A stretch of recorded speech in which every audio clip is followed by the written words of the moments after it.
여러분, 예전에 제가 어느 식당에 갔는데요, 옆 테이블에 앉은 분들의 이야기가 들려요. 교회 이야기를 하시더라고요. 다른 이야기라면 잘 안 들렸을 수도 있는데 교회 이야기니까, 제가 목사니까 이야기가 제 귀에 와서 막 꽂히더라고요. 또 얼마나 큰 소리로 이야기를 하시는지 제가 못 들을 수가 없었어요.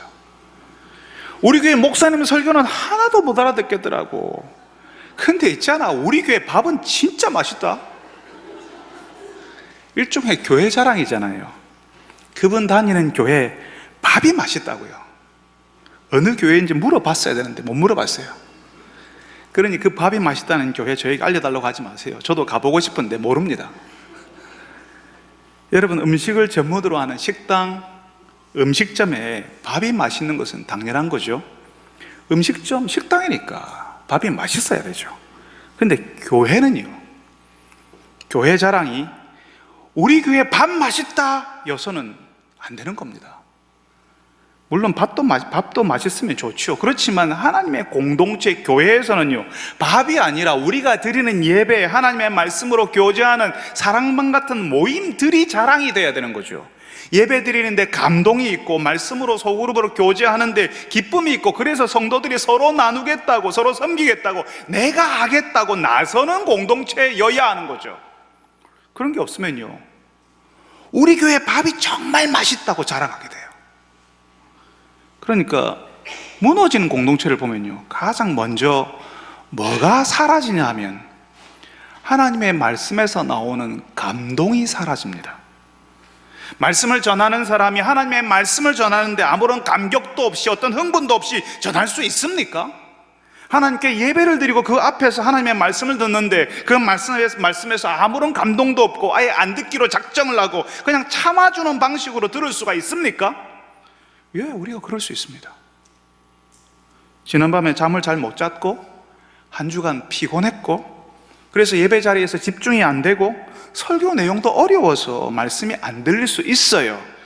그런데 늘 말씀이 들리지 않고 예배 시간마다 늘 피곤하고, 그래서 말씀을 듣고 있어도 어떠한 아무런 감동도 없다면, 우리를 살리는 말씀을 듣는데 어떤 흥분도, 감정이 요동치는 것을 경험하지 못하면 우리는 문제가 있는 겁니다.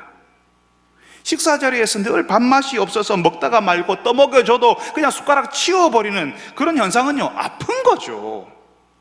문제가 있는 거예요. 하나님의 말씀을 듣는데 아주 오랫동안 우리는 어떤 흥분도, 감동도, 어떤 감격도, 어떤 슬픔도 느끼지 못했다면 우리는 문제 있는 겁니다. 우리가 영적으로 이미 무너져 있는 거라고요. 그런 공동체에 새로운 사람이 오지 않습니다.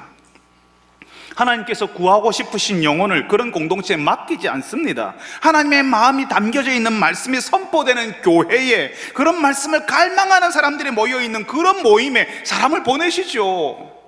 그러니까 무너진 공동체에는요, 가장 먼저 말씀이 사라지고요, 그리고 사람들이 사라지기 시작하는 거예요. 새로운 사람들이 오지 않습니다. 누구도 하나님이 찾고 싶어하는 그 영혼에 관심을 안 두거든요. 어디에 관심이 있어요? 우리 교회 밥이 맛있는지 관심이 있어요. 여러분, 디모데가 머물렀던 교회가 그런 교회였습니다. 우리가 지난번에 읽었던 말씀 3절에 바울이 디모데에게 아주 단호하게 이야기했습니다. 내가 마게도냐로 갈 때에 너를 권하여 에베소에 머물라 한 것은 어떤 사람들을 명하여 다른 교훈을 가르치지 못하게 해라. 다른 교훈을 가르치는 사람들에게 명령해서 그거 못하게 하라고요. 이 교회가 신화와 끝없는 족보 이야기를 했다고 했죠. 누가 옳으니 틀렸니, 내가 더 옳으니 하는 논쟁거리 좋아했다고요. 또 율법이 전부이고 그 율법 다 지켜야 한다는 사람들이 있는 교회였다고요. 그러니까 이 교회 문제가 뭐냐면요, 말씀을 제대로 전하지 못하는 지도자들이 있으니까 성도들이 하나님의 말씀을 제대로 듣지 못하고 있는 겁니다. 말씀드렸죠.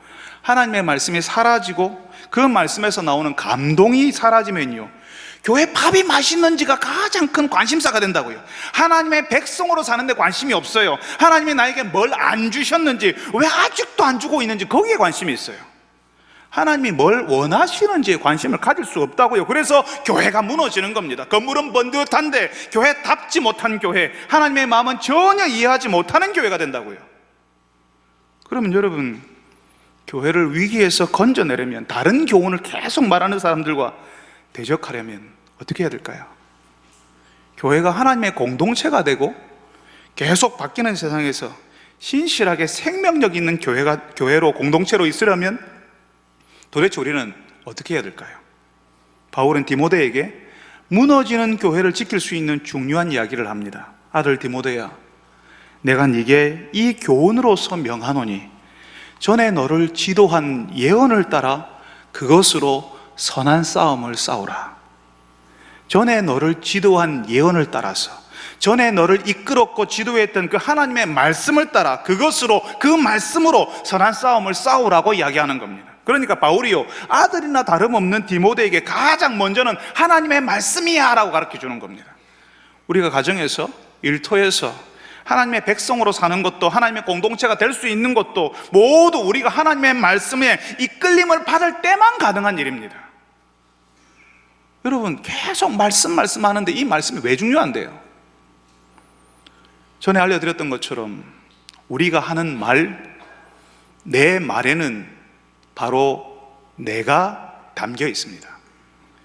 내가 지나온 과거와 지금 내가 원하는 것이, 그리고 나의 마음이 내가 하는 이 말 속에 담겨 있습니다. 그래서 그 사람이 하는 말을 들으면요, 오랫동안 자세히 듣고 있으면요, 그 사람이 어떤 사람인지를 알 수 있어요. 뭘 원하는지, 평생 무엇을 쫓아왔는지를 알 수가 있습니다. 그 말에 허풍이 들어가 있고 허세가 들어가 있어도, 그래서 처음에는 모를 수 있지만 나중에는 다 알게 됩니다. 그 사람의 사는 모습이 말하는 것과 다르면 보이거든요. 그 말에는 그 사람이 담기기 때문에 그렇습니다. 마찬가지로 하나님의 말씀엔 하나님이 계십니다. 그 말씀을 잘 들으면, 하나님의 말씀을 자세히 잘 들으면 그 말씀으로 우리에게 찾아오시는 하나님을 경험할 수 있습니다. 그 말씀으로 하나님을 드러내시고 보이지 않았던 하나님의 세계가 열리는 것을 경험할 수 있습니다. 그 말씀에 하나님의 마음, 하나님의 계획, 우리를 향한 하나님의 기대가 담겨져 있어서 하나님이 누구신지, 우리가 어떻게 살기를 원하시는지 알게 되는 거거든요.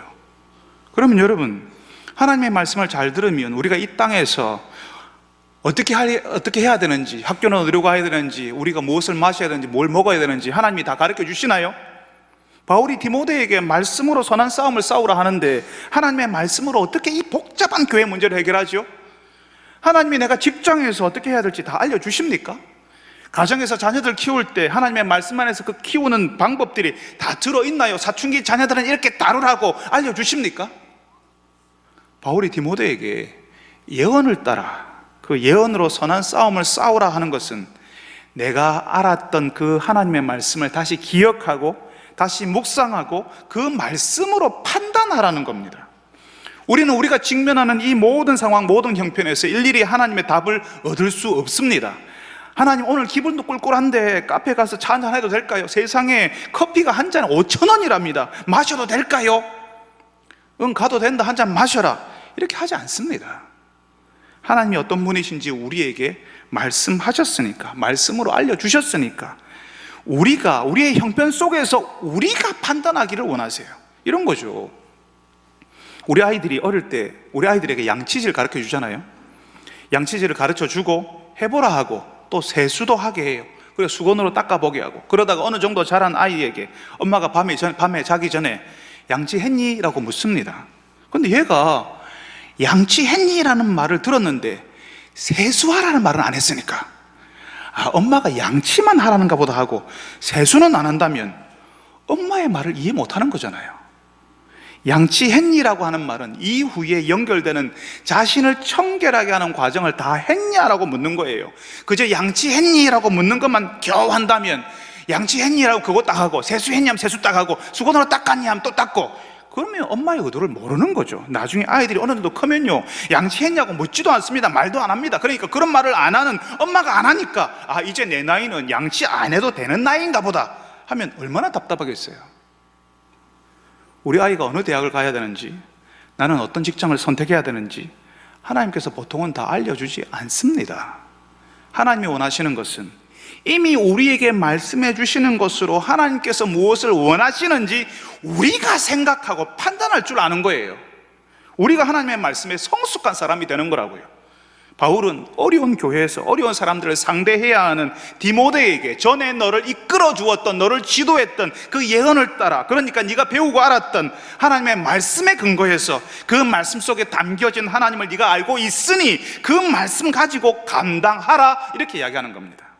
그런데 여러분, 우리가 말씀으로 판단해야 될 모든 일들의 대부분이 사실은 어느 한쪽도 양보하지 않는 싸움터예요. 우리 자녀들을 어느 대학에 보내야 될지, 어느 직장에 가라고 해야 될지 우리는 말씀으로 판단하라 하는데, 세상은요, 아니야, 이 세상의 상식과 가치를 따라야지, 그것 가지고 판단해야지, 뭐가 돈이 되는지, 얼마나 많은 사람들이 알아주는지, 부모가 말할 때 부끄럽지 않은 그런 대학에 보내야 되지, 그런 거 봐야지 하고 우리를 압박해요. 대부분 이 세상의 방식으로, 이 세상의 상식과 가치로 사니까 우리가 엄청 압박을 느끼며 사는 거죠. 싸움터에 있는 것 같아요. 디모데가 말씀으로 판단해야 될 현장도 그런 싸움터였습니다. 디모데가 교회 안에서 다른 교훈을 가르치는 사람들을 막아야 하는데, 그 사람들이요, 자기 확신을 가지고 그 일을 하거든요. 옳다고 믿으면서 그 일을 해요. 그러니까 디모데가 하나님의 말씀을 전하면요, 디모데를 오히려 밀어내는 거죠. 교회를 무너뜨리는 이단들을 보세요. 신천지 들어간 사람들을 보세요. 자신들이 옳다고 믿고 확신을 가지고 거기에 자신의 세월을 쏟아붓습니다. 그러니까 그런 공동체에서 디모데는요, 자신의 배웠던 하나님의 말씀, 바울이 전해주었던 그 구원의 말씀을 가지고 싸우듯이 해야 되는 거예요. 모르는 사람들은요, 교회끼리 싸운다고 흉을 봐요. 이단들을 우리가 대적하는 것을 보고 서로 똑같은 것들이 싸우고 있다고, 교회가 이러니까 우리가 교회 꼴도 보기 싫다고, 우리 아이들은 교회 근처에도 못 가게 할 거라고 그렇게 이야기합니다. 맞습니다. 모르는 사람들에게는 아무것도 아닌 것 가지고 서로 싸우는 것처럼 보여요. 그런데 아는 사람들에게는요, 양보할 수 없는 거예요. 이게 너무 큰 거지요. 포기할 수도 없고 빼앗길 수도 없어요.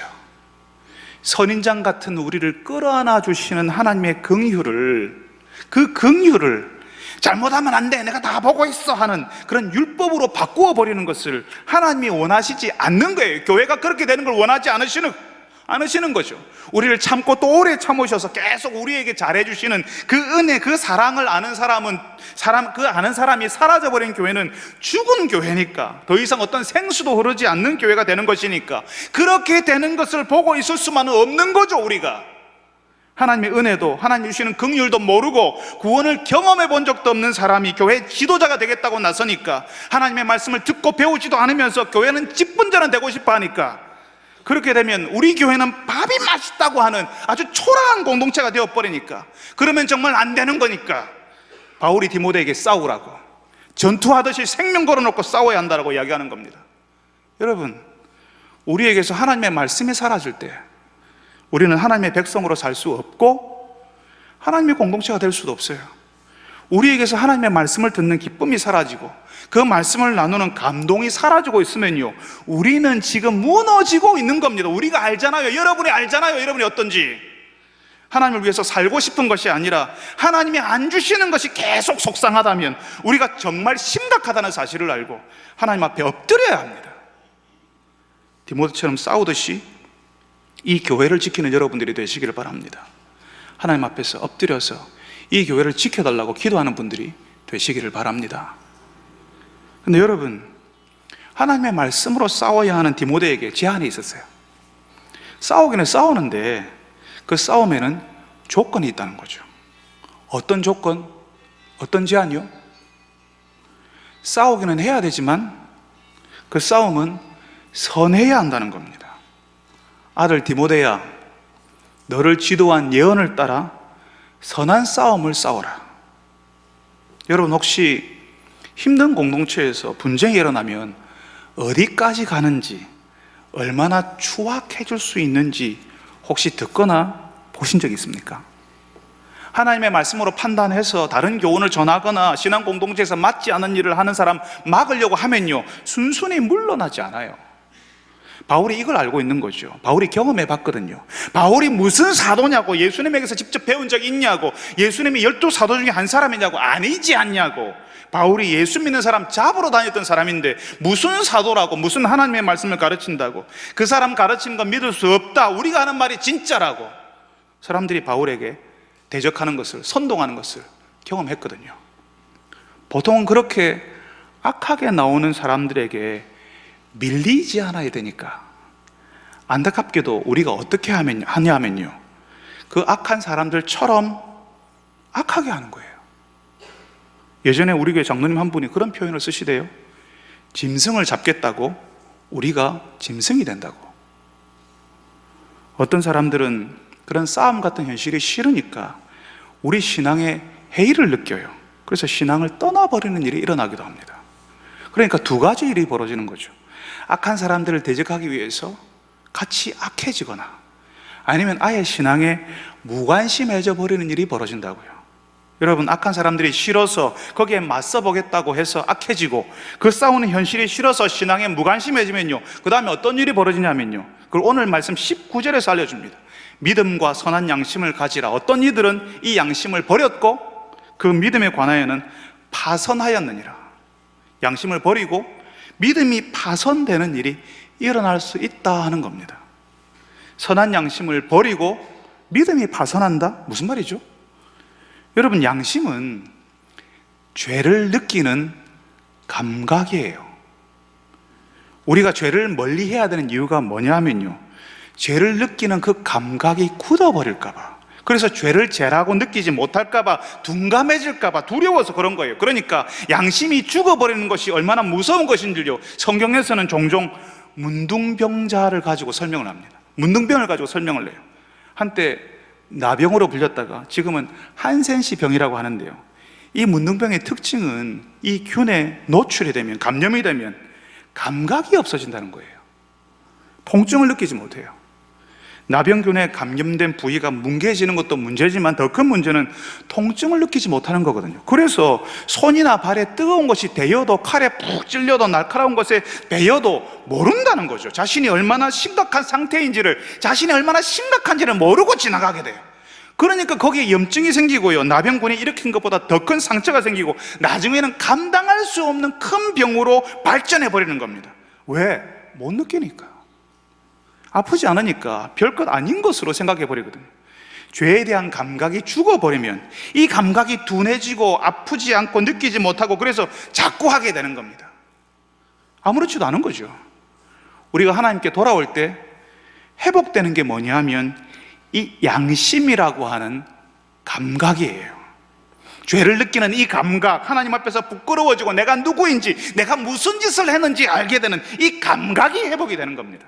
그런데 하나님과 교제하고 하나님 안에 있을 때 이 감각은 살아있지만, 하나님을 떠나서 죄 가운데 있으면요, 하나님과 멀어지게 되면요, 이 양심이 무디어지는 겁니다. 이 죄를 계속 반복할수록 점점 느끼지 못해요. 아무렇지도 않습니다.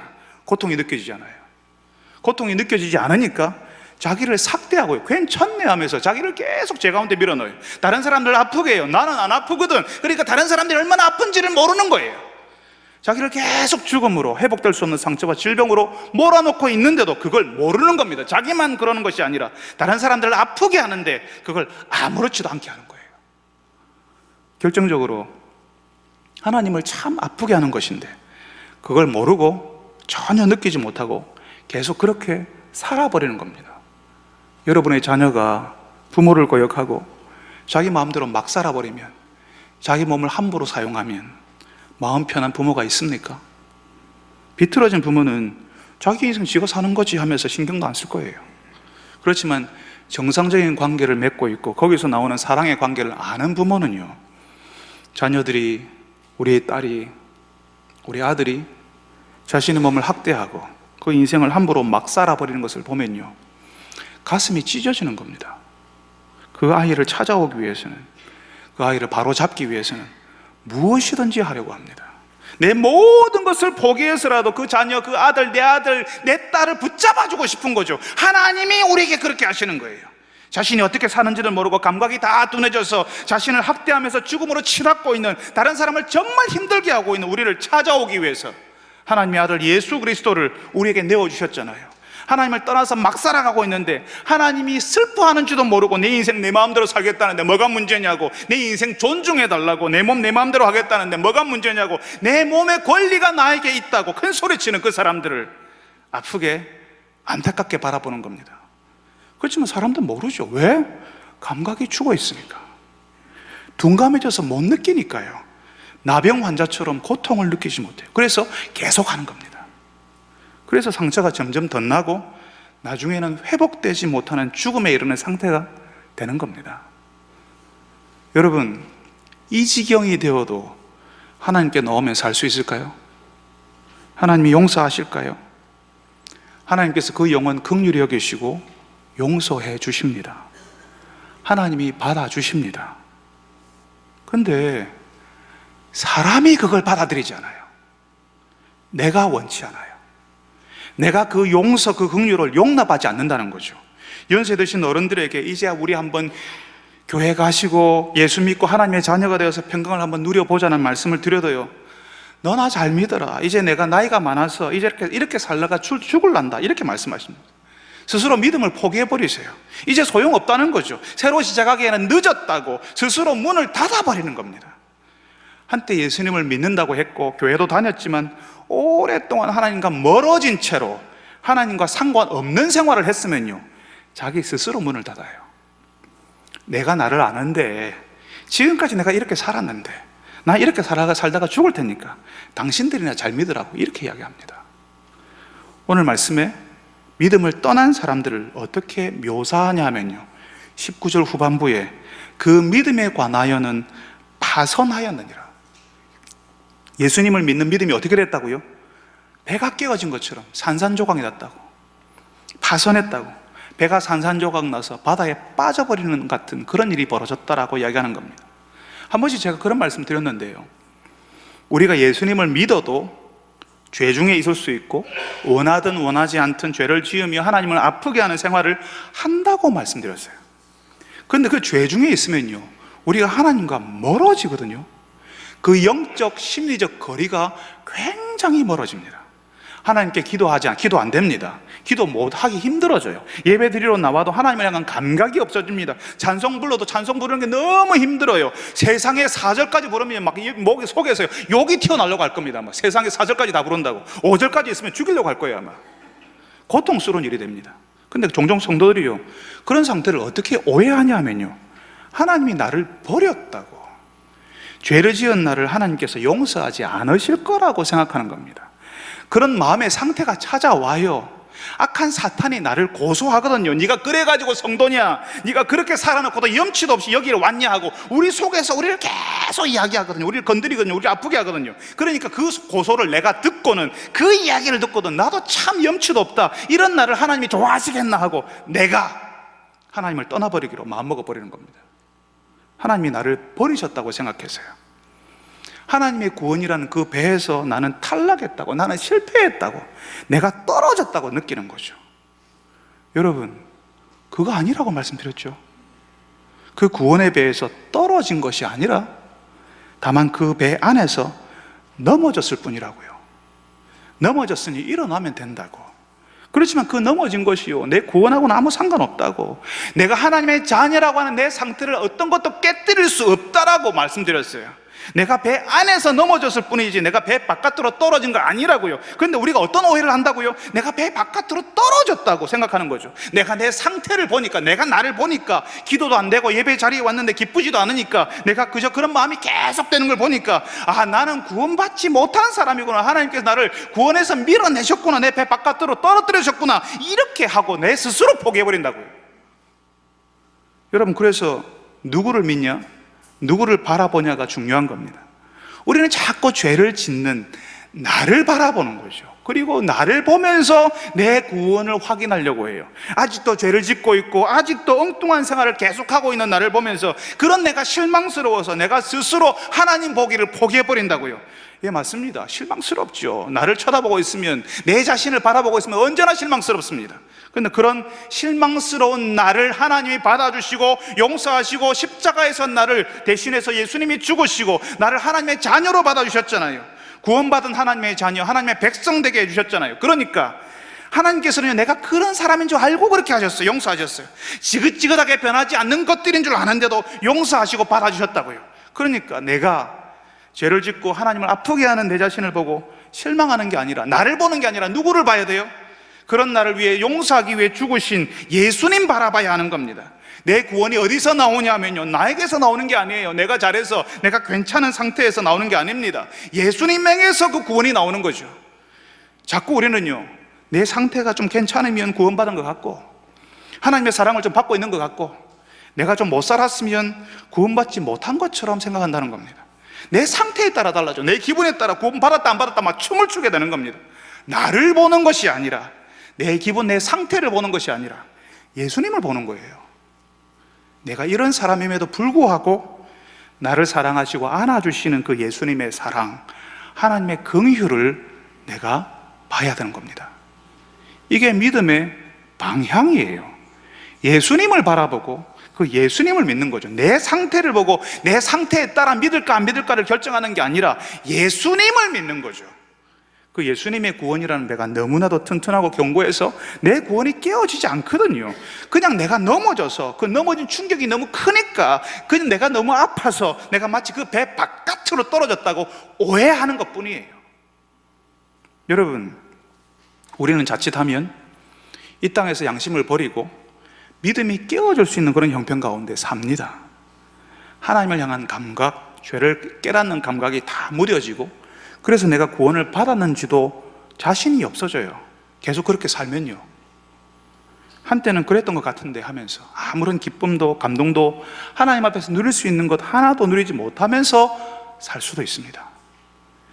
믿음과 착한 양심을 우리가 지키려고 애쓰지 않으면, 그래서 어려운 일을 감당해야 되는 디모데에게 바울이 믿음과 착한 양심을 가지라라고 하거든요.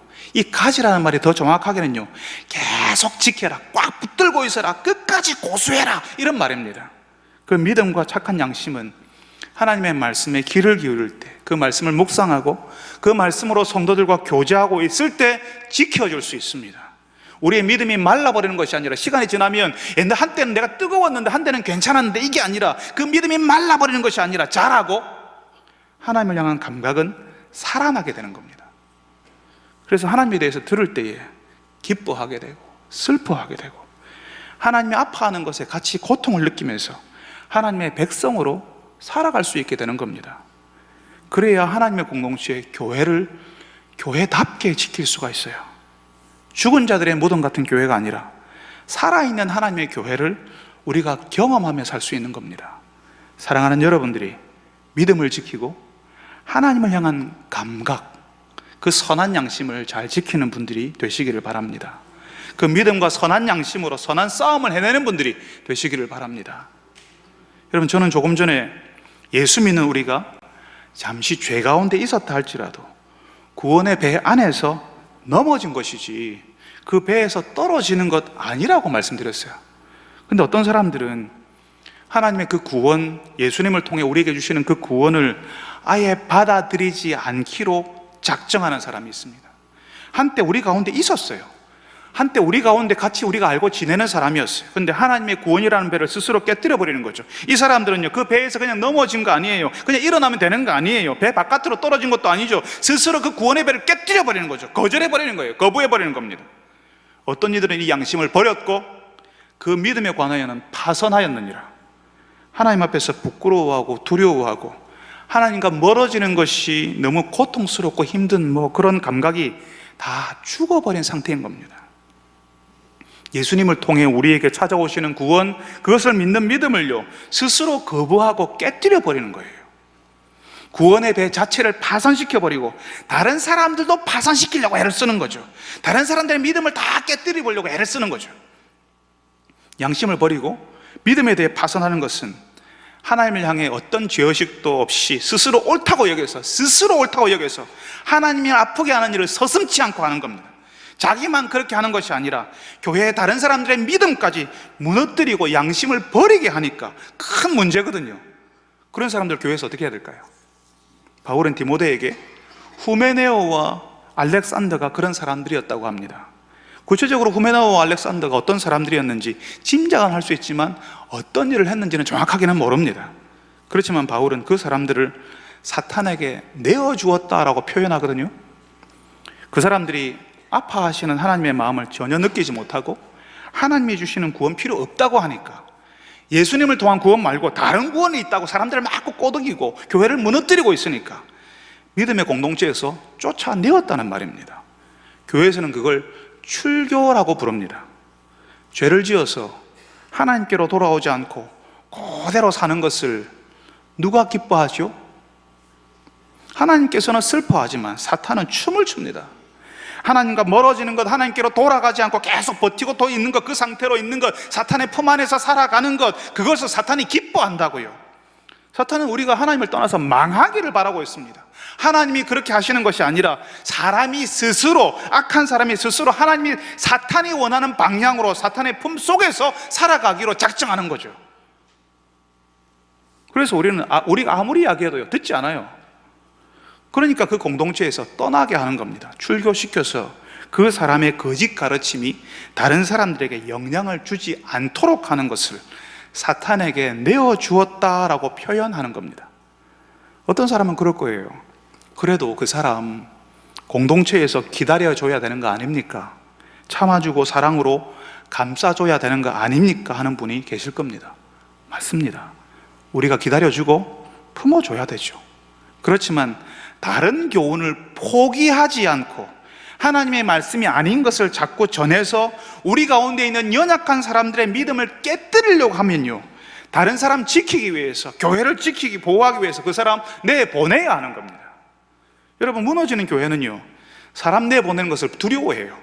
어쨌든 한 사람이라도 더 데리고 있어야 한다는 거죠. 수가 중요하다는 거죠. 혹시라도 징계하면 교회 안 나온다고 할까 봐 그냥 슬그머니 넘어가는 일이 태반이에요. 징계를 받을 만한 일을 한 사람도요, 교회에서 징계한다고 하면 교회가 여기밖에 없나? 다른 교회를 찾아가 버립니다. 여러분, 설령 교회가 여기밖에 없나 하고 나가겠다고 해도 우리는 징계해야 하고 사람을 내보내는 것을 감수해야 합니다.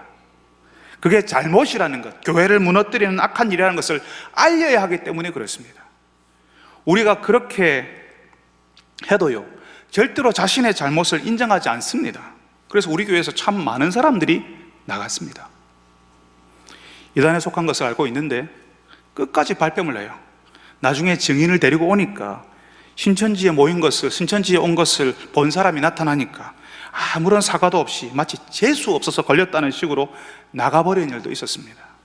우리 교회 성도들에게 자기가 가는 모임에 부담 없다고, 여기는 헌금하라는 것도 없다고, 그냥 참 좋더라고, 같이 가자고 이렇게 권하는 사람들이 있었어요. 그런데 끝까지 자기들은 그런 데 가지도 않았고 우리 성도들에게 가자고 한 적도 없었다고 거짓말을 했습니다. 양심을 버리고 믿음을 파손시킨 사람들이 우리 가운데 많이 있었습니다. 여러분, 우리가 그런 사람들을 구별해낼 수 있었던 것은 하나님께서 주신 말씀 때문이었습니다.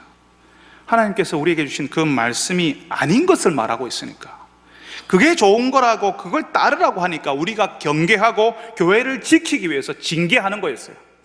우리는 자신의 잘못을 깨닫고 돌아오면 받아주어야 합니다. 내가 하나님께 죄를 지었고 교회에 못할 짓을 했습니다라고. 그래서 그렇게 이야기할 때 우리는 받아줄 수 있습니다. 우리는 그 사람들이 돌아오기를 바라고 있습니다. 그렇지만 회개하지 않고 하나님을 두려워하지 않는다면 우리와 같이 갈 수 없다는 사실을 드러내야 하는 거죠. 여러분, 기도해 주십시오. 우리가 사람을 품고 받아주고 기다려주는 교회여야 하지만 다른 교훈을 퍼뜨리고 다른 사람들까지 믿음을 위해서 떠나게 하는 사람들에 대해서는 단호한 교회가 되게 해달라고 기도해 주십시오. 믿음과 선한 양심으로 하나님의 말씀으로 하나님께서 사랑하신 교회를 잘 지켜나가는 것이 우리의 일입니다. 우리의 자녀들도 하나님의 은혜가 흐르는 공동체에 있어야 되잖아요. 그래서 우리의 자녀들에게 그런 공동체를 물려주려면 믿음과 선한 양심으로 하나님의 말씀으로 하나님께서 사랑하신 교회를 우리가 지켜야 하는 겁니다. 이를 잘 감당할 수 있도록 기도하는 여러분들이 되시기를 바랍니다. 거룩하신 아버지 하나님, 바울의 시대에 참 어려운 교회의 디모데가 그 그 교회에 다른 교훈을 가르치는 사람들 막아내면서 싸움을 하듯이 믿음과 선한 양심을 지켜야 됐습니다. 주님, 하나님의 말씀으로 믿음과 선한 양심을 지켜가면서 그 일 감당하는 것이 얼마나 어려운지요. 주님, 우리 시대에도 우리가 그 일 해낼 수 있게 하여 주옵소서. 그 말씀 안에 숨겨져 있는 하나님을 알고 그 하나님께서 원하시는 것을 해내는, 판단할 줄 아는 성숙한 성도들이 되게 하여 주옵소서. 똑같이 악해지는 것이 아니라 선한 싸움을 할 줄 아는 사람들, 믿음을 지키며 양심을 버리지 않고 하나님 앞에서 부끄러워하며 그 죄에 대한 감각을 가지고 하나님의 교회를 섬기며 하나님을 섬기는 주의 백성들이 되게 하여 주옵소서. 예수님의 이름으로 기도합니다. 아멘.